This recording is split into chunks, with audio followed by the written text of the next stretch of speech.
Estate sale finds from the second weekend of September. I actually did 3 estate sales yesterday. 2 large ones and 1 smallish one, and picked up something at every one of them. Well, for one thing, we have the mother load of candles. I was buying a few extra candles. They made me an offer to take them all. I says, all right, it was a good offer. It's like 30 bucks for hundreds and hundreds of candles. So when the lights go out, I will have light. Anyway, mostly what I go to these things for is tools and interesting items. So let's start at the beginning of the pile here. 24-inch rigid that somebody's creatively painted. But that'll be back to safety red before you know it and cleaned up. These are expensive. I mean, everything I bought yesterday cost me about 100 bucks all told. And there's a lot of stuff here. We have big pipe wrench, that's rigid, I mentioned before. We have a smaller one, I think it's Tremo. This one, I forget what, Tremo also. This is what, 18-inch Tremo, big one. We have some USA files, Nicholson and otherwise. You know, these are always good to have, and they're in nice shape, barely used, probably not used at all, as is typical, used once, thrown in a drawer. We have some material here, that's 50/50. A little file underneath too. This was used in the old days for body and fender work, for letting holes in fenders and whatnot, and hard to get and kind of expensive.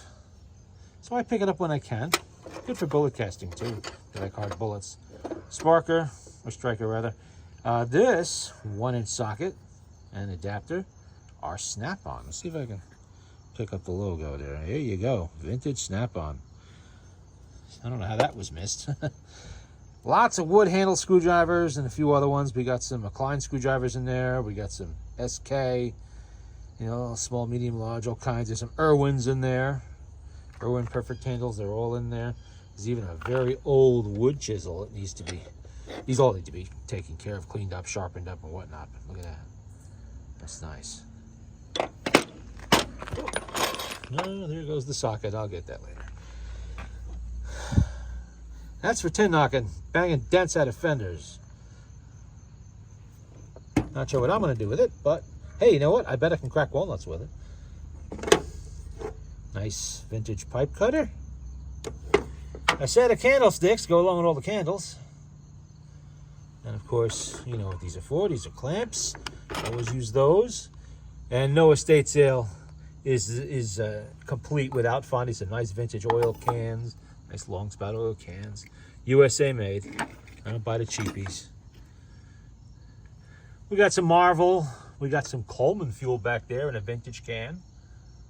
We have a full propane torch with the nozzle on there.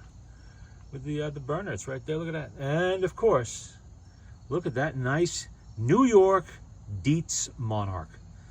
Complete with kerosene. Ready to go. That was actually inside the house. Imagine it's got lamp oil in it. That is a vintage, I'm going to guess late 1960s, very early 70s thermos cooler, a metal one. Let's put that aside for a second. And it's even got the tray. You don't see those too often. I remember these when I was a kid. This is just a little box of miscellaneous items, which I grabbed because, well, let's see, oh yeah, there were some tiny screwdrivers in there. I always use those. And some chalk and some other things. Get out of here, bee. There's a bee buzzing around me. A set of German-made, what do they call these? They're from making the little circles and such on paper. I forget what they call it. They got a name. It escapes me at the moment. Whoops. Let's put that back where it belongs.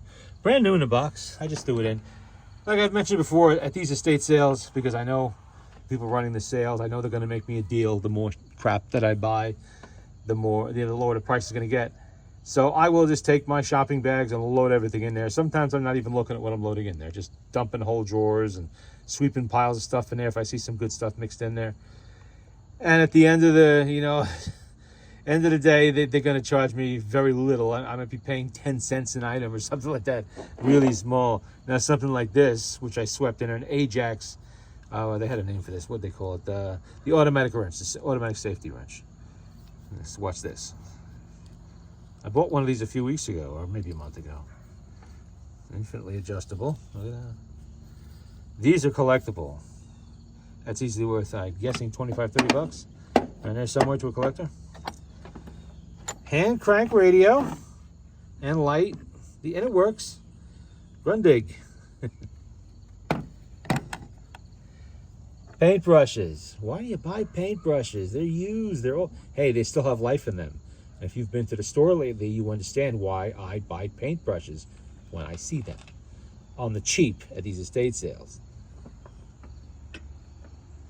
And here we have a house guardian, the cat, to ward off evil spirits or whatever it might be. It is concrete, I'm guessing, some kind of concrete.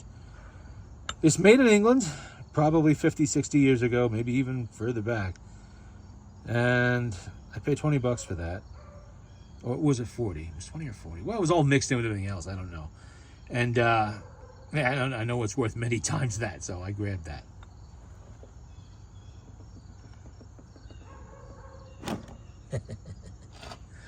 And behind the Guardian over here, we have a set of USA-made Craftsman pruning shears. Don't really need them, but I wasn't going to leave them behind. He wanted $10 for them. Mixed in with my pile, I probably paid the equivalent of $1. You can't beat that. And they're nicely kept too. They're in nice shape. You don't get those anymore. Everything now is made in somebody else's country, and it's usually crap. A bunch of auto wrenches, different types. None of them are marked Ford, that I noticed anyway. I have another one. There's 4 of them there. I have a 5th one somewhere. I don't know what it did with it. Who knows? It'll turn up. We covered the screwdrivers already. We have another brace. I don't know the brand. I'll have to clean it up to find that. We have an adjustable wrench. And if you see past the rust, it's a Schaller, and it's in good shape. Even still works. Look at that. Still turns. That'll clean up. That'll clean up nicely. Love collecting those. All right, we got a little pile of various types of pliers. We have a set of vintage, probably 1950s or 60s, Craftsman, USA made, of course. Lyman Dykes, small Lyman Dykes. You see there, I don't know, is that buggered up? That looks like it might be a little buggered up, but that's okay. I can file that down. Come on, focus in. I'll file that down because that is vintage. Collectible stuff. Craftsman, look at that. Nice USA Craftsman pair of pliers. In nice shape, like brand new.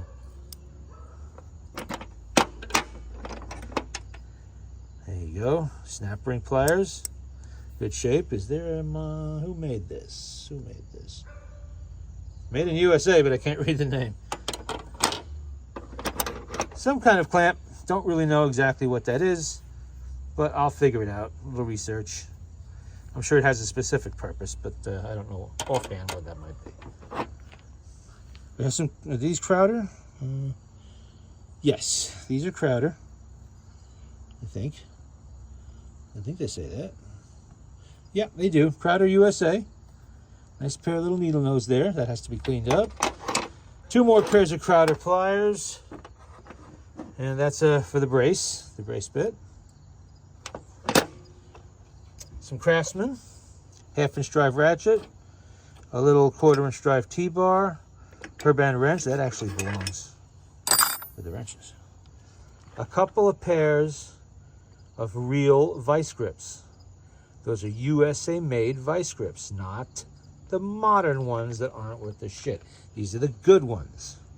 When I see them, I buy them, whether I need them or not, because I know someday I will need them, and I will want them, and they won't be there because everybody else will grab them up. Here is one of those retractable screwdrivers, ratcheting screwdriver, what are you going to call them? This one is a post-North Brothers Yankee made by Stanley, probably in the 1950s or 60s. And it works, but it needs cleaning up. This is some form of cologne. I have no intention of opening it up to smell it. Made it to look like a Coleman lantern. I'm sure that was a Coleman Company promotional item of some kind. So we'll find a place for that on the tchotchke shelf. Just an oddball little die there.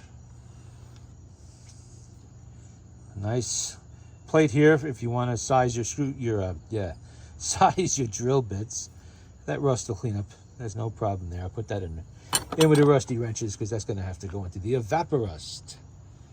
Gorilla Tape, otherwise known by duct tape, everybody else. That's Gorilla Tape. We have some Olympia tools, jeweler's screwdrivers. I use these all the time. One's missing, but that's okay. The large size is the one I don't use. I need the tiny sizes down there. Lawnmower tune-up kit, set of points and a plug. That's Fitzbridge and Stratton, 2 to 8 horsepower. I can definitely use that because I still have some engines old enough to use breaker points, which makes them over 40 years old. This is a coil for a single cylinder of some kind. I don't know what. Not a Model T, although it could work on a Model T. You can see some kind of hit and miss maybe. I don't really know. But it's nice. It's a nice shape. Tiny little tool kit. Don't know really what that's for, but it was there. It got swept in with everything else.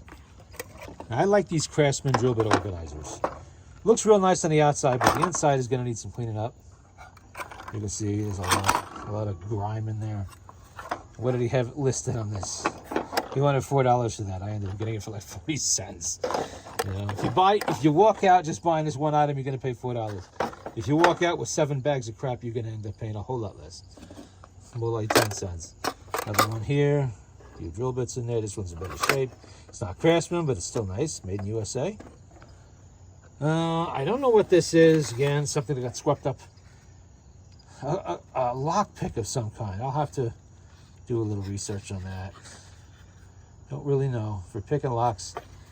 Not that I have a need for that, but yeah, like I said, it got swept up. Clamps, of course, that one needs cleaning up. We have a couple more pipe wrenches here. We have a rigid, and who made you? I don't know who made that one. This had a paper label, and the paper label's gone. But that's all right. It's USA made. Now this is a Porter New Easy Cutter. Look at that. Big old pair of bolt cutters. Porter is now known today as Porter Cable. And what attracted me to these is the fact that the jaws are not all buggered up, because people try to cut hardened steel sometimes with these, and those jaws just are not going to stand up to a steady diet of that. And they get all chipped and mangled, worn out. Not these ones. This looks like it was never really used much. That'll clean up. I'll take that apart, clean it all up, paint it, and put it back on the shelf. A couple of USA made, or one Swiss made, high quality scissors. Always good to have. Modern scissors suck. Those are some tacks that got swept up in the mix. I always go for this stuff, of course. You know, we got some 10W30 there, which I use in everything. Brake fluid. That's brand new. Full, brand new sealed brake fluid. Always need that. Everything I have needs brake fluid sooner or later, or I have to do line on it, something like that, and you need that kind of stuff. And actually, that was the tip of the iceberg. If you look down there, there's even more. Those are full of oils and greases and fluids of various kinds. Always good to have, because that stuff costs a fortune in the store today. So if you can get it on the cheap in an estate sale, why not? Why is there a pipe there? Because, like I said, it got swept up. It just got swept up with the mess. And I'll show you that Coleman can there. I haven't seen too many like this. Little cans like that. I don't think they make this size anymore at all. And I don't know, is there? Yeah, there's no barcode on that. So that's going to be probably 1960s. Or very early 70s.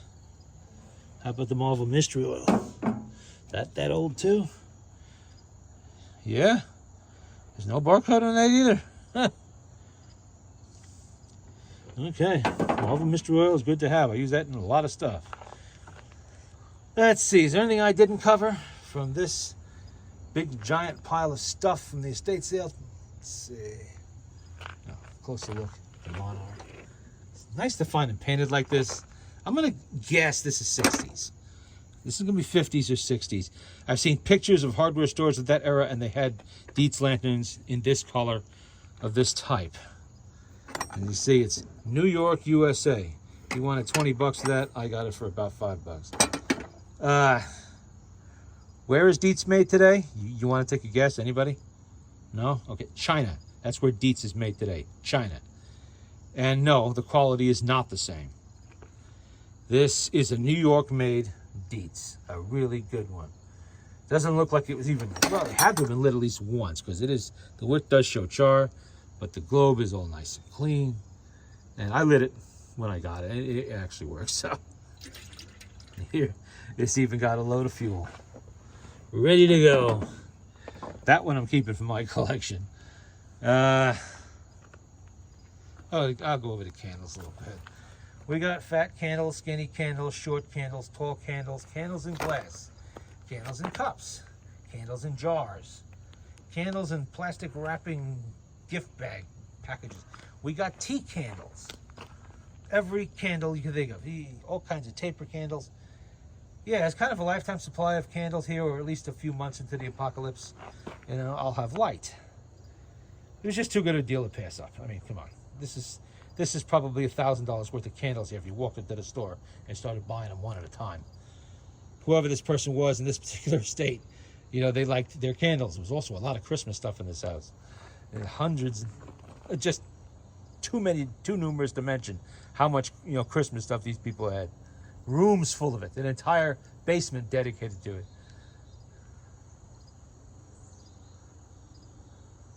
Okay, that should do it for this estate sale weekend.